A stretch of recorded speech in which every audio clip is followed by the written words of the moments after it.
Welcome back to my channel Santoshi classes. मैं संतोषी स्वागत करती हूँ आपका आपके अपने यूट्यूब चैनल संतोषी क्लासेस में। आज का हमारा जो वीडियो है, जो क्लास है, वो है एक कहानी के बारे में, जिसका कहानी का हेडिंग है द ग्रीडी फॉक्स। ग्रीडी का मतलब होता है लालची। तो इंग्लिश सीखने का मतलब क्या होता है कि हम लोग एक एक वर्ड से इंग्लिश सीखने की शुरुआत करेंगे। तो आज हम लोग एक कहानी सीखेंगे, उसमें वर्ड टू वर्ड हिंदी में ट्रांसलेशन करेंगे और उसका प्रोनाउंसिएशन भी सीखेंगे। The greedy fox. ग्रीडी का मतलब होता है लालची, फॉक्स का मतलब होता है लोमड़ी। Once upon a time there lived a clever fox in a forest। एक समय की बात है, वहाँ एक क्लेवर मतलब होता है चालाक, ये मतलब एक, लिव मतलब रहना, देयर मतलब वहाँ एक चालाक लोमड़ी रहता था। कहाँ? इन ए फॉरेस्ट। इन मतलब होता है में, एक जंगल में रहता था। It was summer. वह गर्मी का दिन था, गर्मी का मौसम था। And she was wondering. She क्यों बोला जाए, क्योंकि लोमड़ी स्त्रीलिंग माना जाता है, तो इसलिए उसको शी प्रोनाउन यूज किया। ये प्रोनाउन है, ठीक है। तो शी वॉज वंडरिंग। वंडरिंग का मतलब होता है भटकना। तो वो भटक रही थी कहाँ पे? इन द फॉरेस्ट, यानी जंगल में, जंगल में भटक रही थी। तो एक समय की बात है, एक चालाक लोमड़ी जंगल में रहती थी। गर्मियों का दिन था और वो जंगलों में भटक रही थी। Suffering from hunger. सफरिंग का मतलब होता है भूखी थी, ठीक। वो भूख से परेशान होकर भटक रही थी। After wondering in the forest for a long time. भटकते भटकते, कुछ समय भटकने के बाद जंगल में, इन द फॉरेस्ट मतलब जंगल में, इन मतलब में होता है, तो जंगल में फॉर ए लॉन्ग टाइम, ज्यादा समय के लिए, बहुत लंबे समय के लिए भटकने के बाद the fox found a rabbit. तो वो जो लोमड़ी थी उसे क्या मिला? फाउंड मतलब मिलना। उसने पाया, क्या पाया? एक रैबिट। रैबिट मतलब खरगोश। उसने एक खरगोश को पाया। But after getting the rabbit, लेकिन रैबिट को पाने के बाद, मतलब बाद में होता है, उसके बाद, रैबिट को मिलने के बाद, रैबिट को पाने के बाद, the fox left the rabbit. अब तो वो भूखा था, यानी भूखी थी, लोमड़ी तो भूखी थी, लेकिन उसको एक रैबिट मिली, खरगोश मिली, वो खा सकता था, लेकिन उसने उसको छोड़ दिया। The fox left the rabbit, यानी लेफ्ट मतलब छोड़ देना, रैबिट मतलब खरगोश। तो उसने खरगोश को छोड़ दिया। इंस्टेड ऑफ ईटिंग इट, खाने के बजाय उसको छोड़ दिया, उसने उसको नहीं खाया। बिकॉज, बिकॉज मतलब क्योंकि, इट वॉज टू स्मॉल, क्योंकि वो बहुत छोटी थी।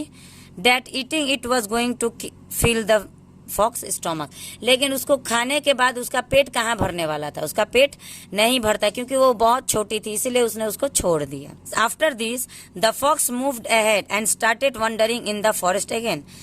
अब उसको छोड़ने के बाद, खरगोश मिली थी खाने के लिए, लेकिन उसने देखा कि वो छोटी है, मेरा पेट तो भरेगा नहीं, तो उसने उसको छोड़ दिया।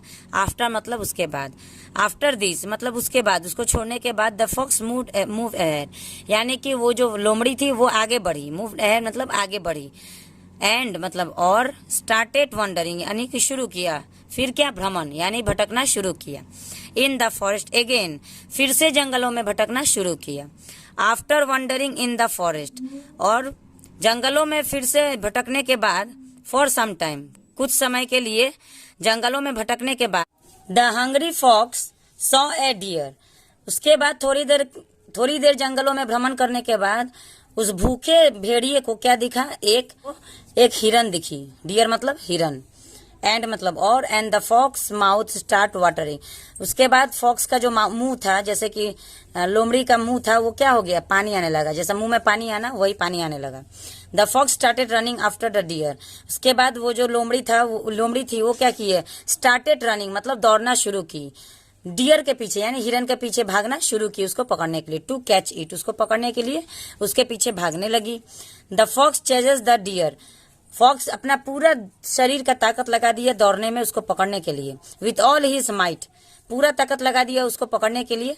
But the fox couldn't catch the deer, लेकिन इतना तेज वो हिरन दौड़ी कि वो लोमड़ी उसको पकड़ नहीं पाया। Now the fox were very tired.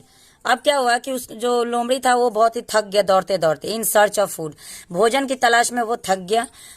When the fox didn't even get hold of the deer, उसके बाद दौड़ते दौड़ते जो थक गया, लेकिन जब वो उसको नहीं पकड़ पाया, the fox started thinking, जब वो हिरन को नहीं पकड़ पाया, तब अब लोमड़ी सोचने लगा, सोचना शुरू किया। that it would have का मतलब होता है कि अच्छा होता, it would have been better, यानी कि अच्छा होता, इफ शी हैड ईटन, अगर वो खा लेती, द लिटिल रैबिट, अगर वो छोटी खरगोश को ही खा लेती तो कम से कम थोड़ा सा तो उसको आराम मिलता ना। शी हैड लेफ्ट, जिसको उसने छोड़ दिया, तो उसने ये सोचना शुरू किया कि मैंने जो उसे खरगोश को छोटा समझ के छोड़ दिया, काश उसी को खा लेती तो मुझे थोड़ा आराम मिल जाता। After resting for some time, थोड़ी देर आराम करने के बाद, the fox again started wandering, अब थोड़ी देर आराम करने के बाद लोमड़ी फिर से भ्रमण पर चल दी, इन द फॉरेस्ट, यानी जंगलों में फिर से भ्रमण करने चली दी, टू फाइंड द रैबिट, अब वो उस खरगोश की तलाश में चल दी कि हो सकता है वो छोटी वाली रैबिट ही मिल जाए, उसी को खा के आराम कर लूंगी। While searching for the rabbit, अब रैबिट के खोज में, रैबिट की तलाश में, रैबिट की तलाश में, इन द फॉरेस्ट, जंगल में रैबिट को खोजने की तलाश में, the fox reach the place, the fox reach the place मतलब लोमड़ी पहुंची, कहाँ पहुंची, where it had seen the rabbit, rabbit को खोजने की तलाश में वो उस जगह पे पहुंची जहां पे उसने रैबिट को देखा था। But the fox did not see the rabbit there, लेकिन अब वो तो जानवर है ना, एक ही जगह पे थोड़ी ना रहेगा, वो उस समय वहां पे उसको खरगोश दिखी थी, लेकिन उसके बाद वो कहीं चली गई। Exhausted the fox had to return to his cave, last में मतलब थक हार के अब लोमड़ी को वापस आना पड़ा, रिटर्न मतलब वापस आना पड़ा, कहाँ पे, केव, केव का मतलब होता है गुफा, उसको थक हार के अपने गुफा में वापस आना पड़ा। After which the hungry fox had to remain hungry, उसके बाद बहुत समय तक उसको भूखा ही रहना पड़ा, रिमेन मतलब रहना पड़ा, हंग्री मतलब भूखा, उसके बाद बहुत दिनों तक उसको भूखा ही रहना पड़ा। इन हिज केव, अपने गुफा में वो भूखी थी, फॉर मैनी डेज, बहुत दिनों तक वो भूखी ही थी।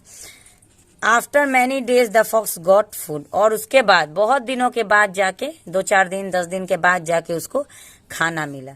तो इसीलिए इस कहानी से हमें क्या सीख मिलती है कि लालच करना बुरी बला है। अगर वो थोड़ा खा लेती, रैबिट को खा लेती तो उसको उतना भूख नहीं बर्दाश्त करना पड़ता है, लालच नहीं करना चाहिए। आज की कहानी हमारी यहीं पे समाप्त होती है। तो आप बताइए कमेंट बॉक्स में कि आपको ये कहानी कैसी लगी। चैनल पे पहली बार है तो चैनल को सब्सक्राइब करें, और अगर वीडियो थोड़ा भी अच्छा लगा हो तो लाइक जरूर करें।